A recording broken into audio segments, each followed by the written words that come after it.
Okay.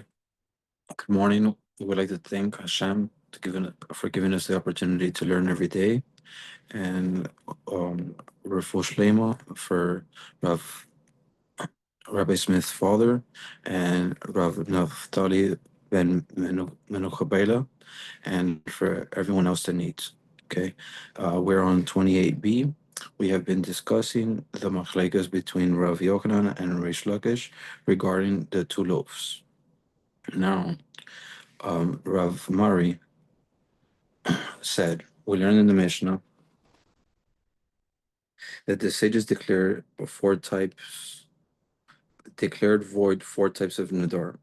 Nadarim of exhortation, nadarim of exaggeration, unwitting nadarim, and nadarim made under coercion. What are the unwitting nadarim? If a person says, this object shall be prohibited to me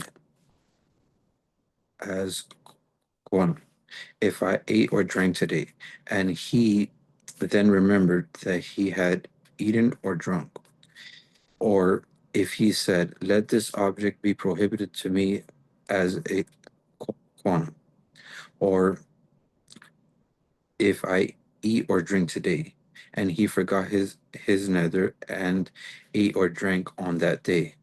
In either of these cases, he is permitted to benefit from the object of his nether, since the nether does not take effect. And the Brisa was taught concerning this Mishnah, just as unwitting nedarim are permitted, so too unwitting oaths are permitted. Th- this Brisa supports Rav's ruling, for it teaches that if the condition upon which an oath hinges is fulfilled without knowledge of that oath, the oath does not take effect. The Mishnah taught that if one makes two identical oaths forbidding an action, and then he performs the action, he transgresses only the first oath. The Gemara analyzes this law. Afa studied the laws of oaths in the Academy of Rabbah. His brother Avimi met him. Avimi said to Afa, if a person says, I take an oath that I have not eaten today, and then repeats, I take an oath that I have not eaten today, what is the law? Afa replied to him, he is liable for having transgressed one oath. Avimi said to Afa, you have erred, for the first oath emerged from the swearer's mouth as a falsehood, and it does not block the second oath from taking effect. Therefore, he is liable for two false oaths. Avimi asked another question. If a person said, I take an oath that I will not eat 9 figs, and then he took another oath not to eat 10 figs, what is the law? If he eats 10 figs, does the second oath take effect or not? Apha answered, he is liable for each and every one of the oaths, for both take effect. Avimi said to him, you have erred, for the second oath does not take effect, as it forbids nothing not already forbidden by the first. For if he cannot eat 9 figs, he cannot eat 10. Thus, he is liable for violating the first oath. Avimi asked a third question. If a person said, I take an oath that I will not eat 10 figs, and then he took another oath not to eat 9 figs, what is the law? If he eats 10 figs, does the second oath take effect in this case?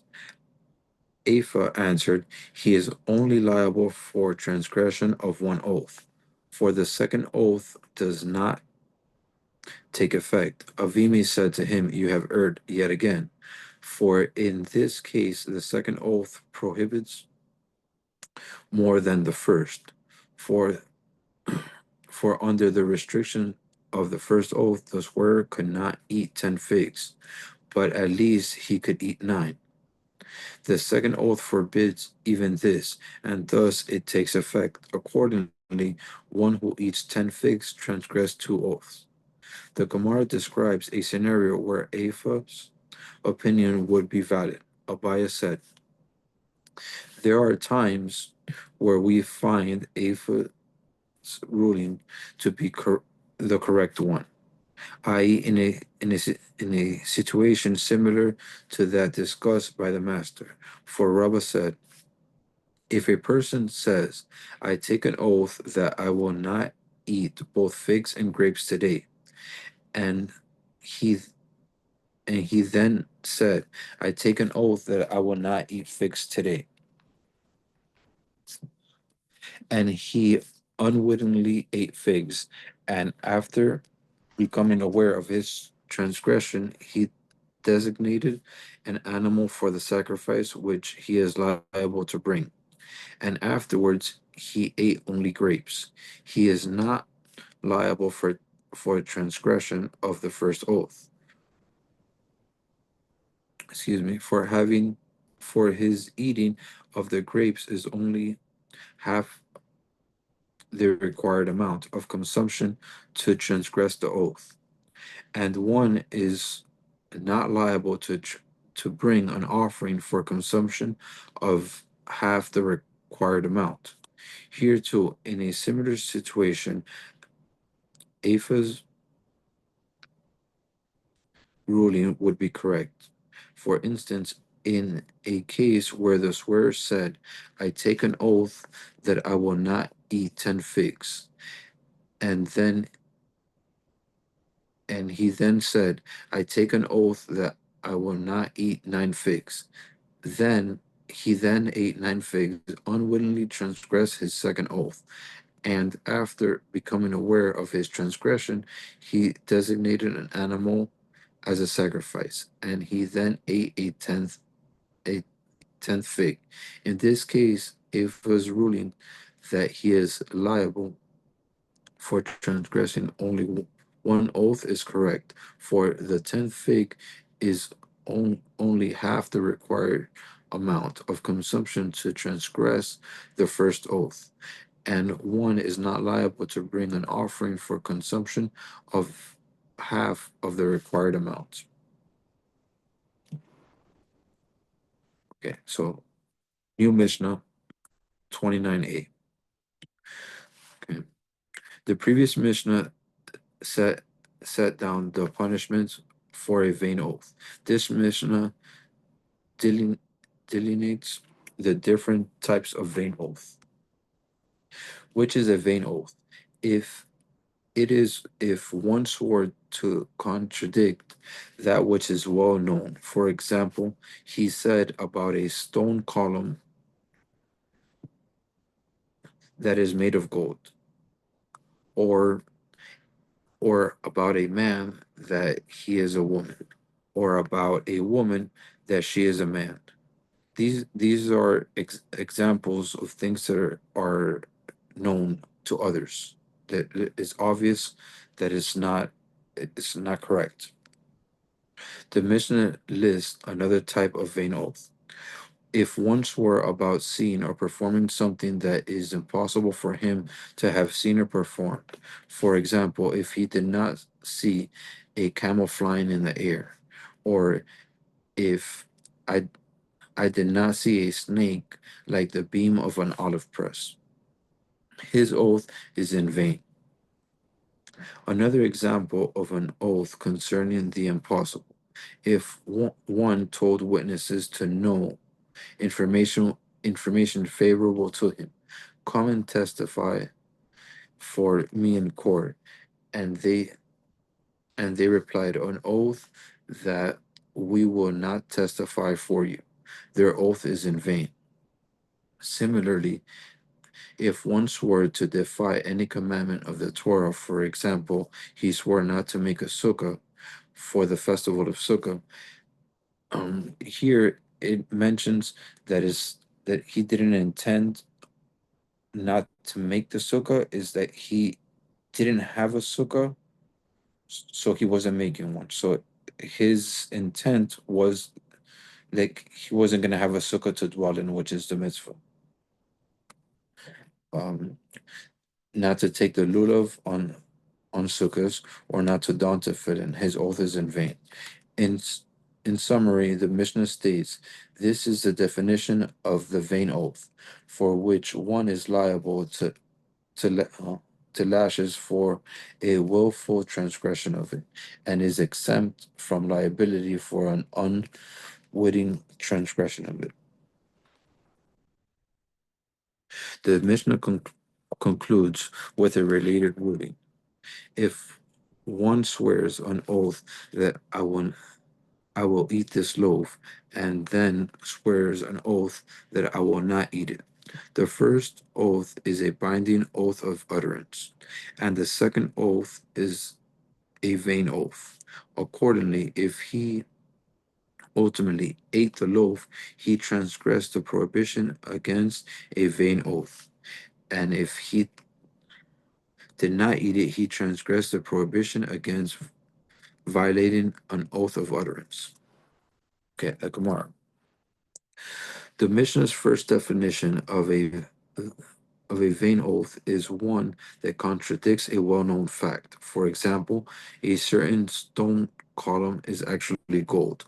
The Gemara clarifies this.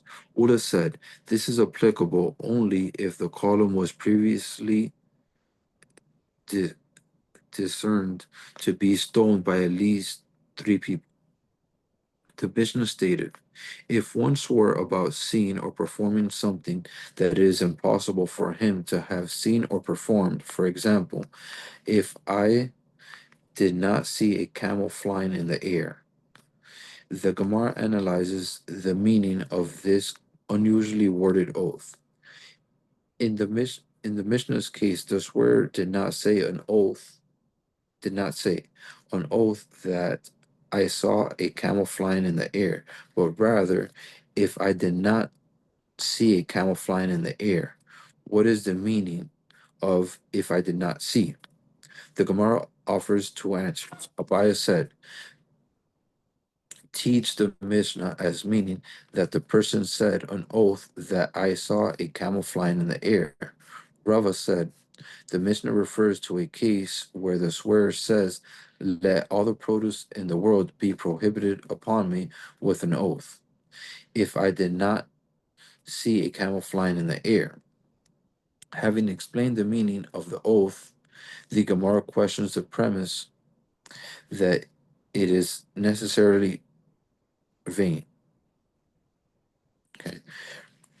Ravina said to Ravashi, perhaps this man saw a large bird and nicknamed it camel on account of its size, and then when he swore that he saw a camel flying, if that he saw a flying camel, he swore based on his own understanding of his words. Thus his oath may be true. Okay. So here they're discussing if what the oath that is being taken, if if the oath is following the person's intention for the oath, or if the oath is based on the wording of the oath, like if it's strict to the wording, or if it's most on the understanding and the intention that the person has. Okay. Okay. So Ravina anticipates a possible answer to his question and rejects it. And if you will say that we follow only the plain meaning of his words, and we do not follow his own understanding of them, that is incorrect. For it is taught in a brisa concerning the procedure for the court's administering of an oath. When the judges have a litigant swear, they tell him, you should know that we are having you swear not based on your own understanding of the oath. Rather, you swear based on our understanding and based on the understanding of the court. What is the reason that the judges must make this declaration? It is not because we say that perhaps he gave wooden chips to the other litigant and called them coins, so that when he swears that he gave coins to the other litigant, he would swear based on his own understanding of his words, and he will be swearing truthfully. Thus, it is not clear that in the absence of such a declaration, an oath can be considered truthful based on the swearer's own understanding of his words. Okay, so now is going to bring up the famous case. The Gemara rejects this presumption. No, we follow only the plain meaning of the words. Nevertheless, there in the Bryce's case, the judges must make the declaration because of the possibility that the litigant will deceive them with the plain meaning of the words, as in the famous case of the cane that occurred in the court of Rabbah. This is the case that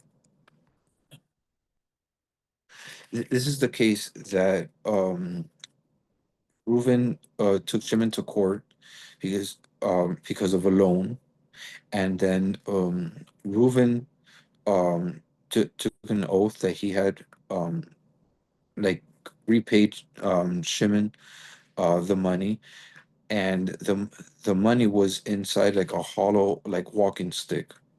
So Reuven stuffed the hollow walking stick with the coins, and then he gave it over to and Shimon was holding it while he was taking the oath, and then he was upset. He got upset when he heard the false oath, and he broke the cane, and then the coins came out of the cane. So that is the reason why the court they add this wording um to make sure that the person cannot like do any trickery with the words or with the intentions, or maybe even having this oath even annulled in the future. Okay, so the Gemara attempts to bring another proof um that an oath can be considered truthful based on the swearer's own interpretation of it. Come come learn a proof from the next segment of the previous brisa, which quotes the continuation of the judge's instructions to a litigant.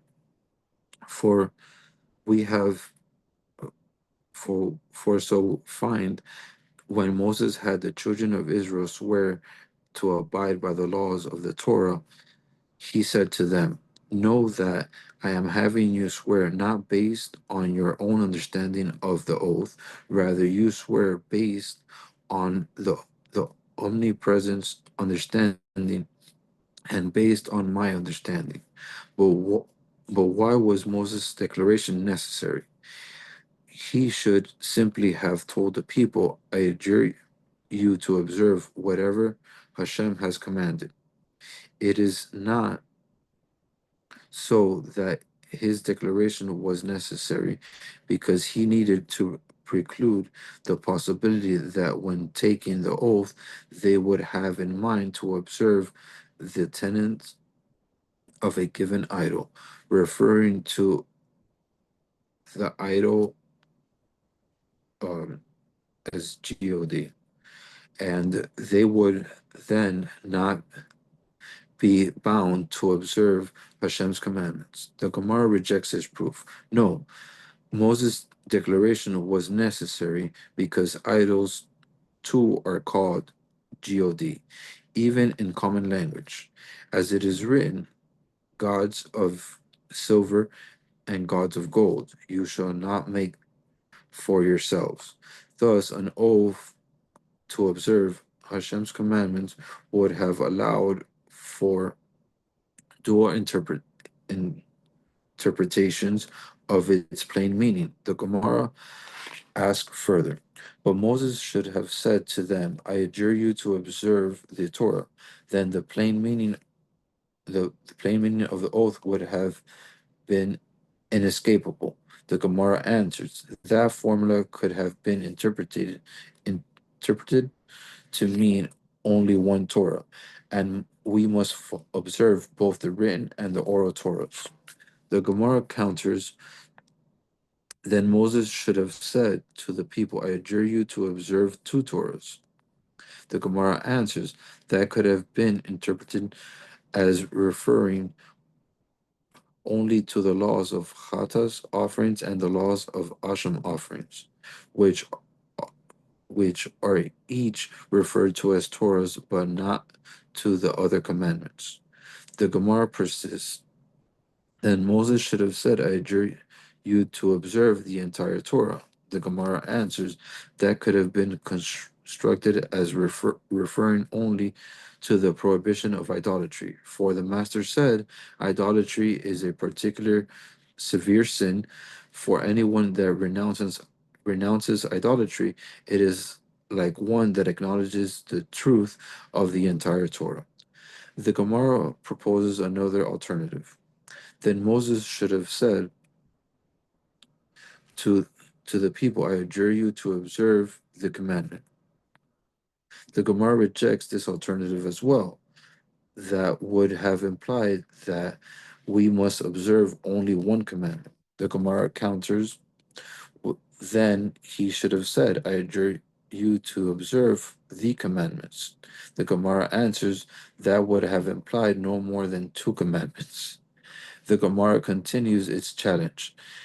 Then he should have said, I adjure you to observe all the commandments. The Gemara replies, that could have been constructed as referring only to the commandment of tzitzis. For the Master said, the commandment of tzitzis is equivalent to all other commandments combined. The Gemara persists. Then Moses should have said to the people, I adjure you to observe the 613 commandments, coinciding that the plain meaning of this oath could not have been misconstructed. The Gemara takes a different approach to explaining why Moses needed to tell the people that they would swear not based on their own understanding. The explanation is prefaced with a challenge to the questioner's premise. And according to your reasoning that Moses needed to prevent the people from swearing based on their personal interpretation of the oath, he should have merely have said to them, you swear based on my interpretation. Why was it necessary for Moses to add the clause based on the interpretation of the omnipresent? Rather, we must conclude that Moses told this to the people so that their oath should not be annulled, should not be subject to annulment. The Mishnah cited as an example of a vain oath, or if I did not see a snake like the beam of an olive press. The Gemara questions the premise that this is a vain oath. Can this oath not be true? But there was a certain snake in the days of King Shapur that could contain 13 stable-fulls of hay. That snake was certainly as large as the beam of an olive press. The Gemara explains that the Mishnah is not dealing with an oath concerning the size of the snake. Shmuel said that the Mishnah refers to a case where the swearer claimed that the snake was spotted. The Gemara asks, all snakes are spotted on their throats. The Gemara answers, the, mis- the Mishnah refers to a case where the swearer claimed that the snake's back was spotted.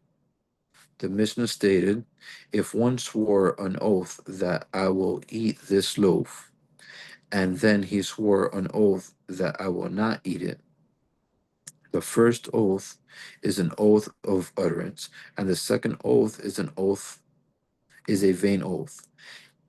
If he ate the loaf, he transgressed the prohibition against a vain oath. If he did not eat it, he violated his oath of utterance. The Mishnah implies that unless the swearer eats the loaf, he does not transgress the prohibition against pronouncing a vain oath. The Gemara therefore asked, now can it be that if he did not eat the loaf, he is liable only for violating his oath of utterance, but is not liable for pronouncing a vain oath? But his oath not to eat the loaf emerged from his mouth in vain. The Gemara answers, Rav Yirmiyah said, teach the Mishnah as meaning the following. If the swearer does not eat the loaf, he is liable also for violating his oath of utterance. But certainly he is liable for pronouncing a vain oath, regardless of whether he eats the loaf. Thank you very much. I only prepared to the Mishnah here on 29b. Uh,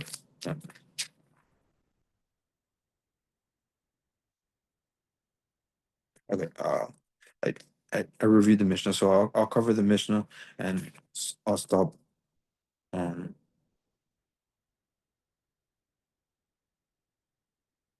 no, I'll stop before the Mishnah. I'll let the rabbi continue from the Mishnah.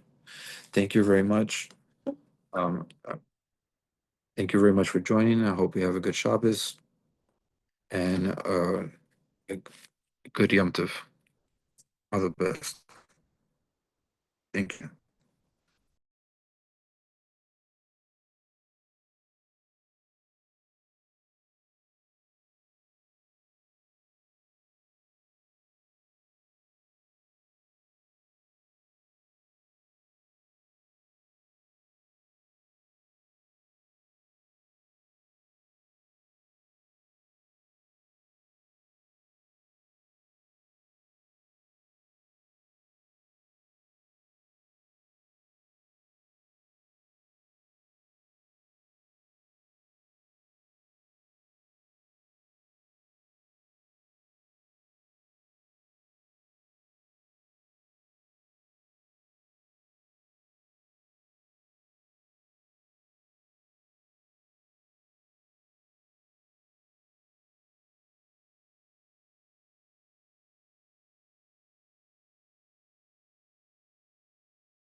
No.